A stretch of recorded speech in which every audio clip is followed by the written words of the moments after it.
किताब मुकद्दस में से यशायाह की किताब के 61वें बाब की तिलावत।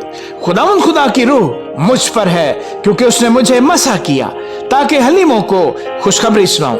उसने मुझे भेजा है कि शिकस्ता दिलों को तसल्ली दूं, कैदियों के लिए रहाई और असीरों के लिए आजादी का ऐलान करूं, ताकि खुदावंद के साले मकबूल का और अपने खुदा के इंतकाम के रोज का इश्तिहार दूं और सब गमगीनों को दिलासा दूं। सयोन के गमजदों के लिए ये मुकर्रर कर दूं कि उनको राख के बदले सेहरा और मातम की जगह खुशी का, रोगन और उदासी के बदले सिताइश का खिलअत बख्शूं, ताकि वो सदाकत के दरख्त और खुदावंद के लगाए हुए कहलाएं कि उसका जलाल जाहिर हो। तब वो पुराने उजाड़ मकानों को तामीर करेंगे और कदीम वीरानों को फिर बना करेंगे और उन उजड़े शहरों की मरम्मत करेंगे जो पुश्त दर पुश्त उजाड़ पड़े थे। परदेसी आ खड़े होंगे और तुम्हारे गन्नों को चराएंगे और बेगानों के बेटे तुम्हारे हल चलाने वाले और तर्कस्तानों में काम करने वाले होंगे।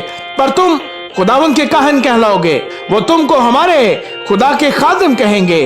तुम कौमों का माल खाओगे और तुम उनकी शौकत पर फख्र करोगे। तुम्हारी खजालत का इव्ज 2 चंद मिलेगा।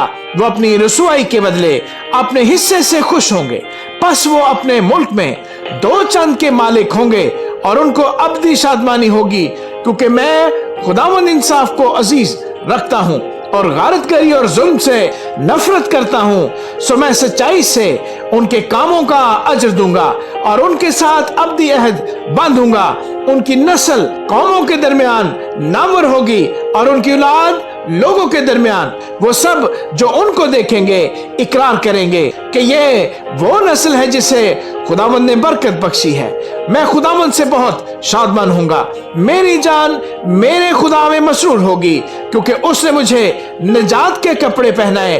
उसने राष्ट्रबाजी के हिलत से मुझे मुलब्बस किया, जैसे दुल्हा सेहरे से अपने आप को आरास्ता करता है और दुल्हन अपने जेवरों से अपना श्रृंगार करती है। क्योंकि जिस तरह जमीन अपने नबातात को पैदा करती है और जिस तरह बाग उन चीजों को जो उसमें बोई गई है उगाता है, उसी तरह खुदावंद खुदा सदाकत और सताइश को तमाम कौमों के सामने ज़हूर में लाएगा।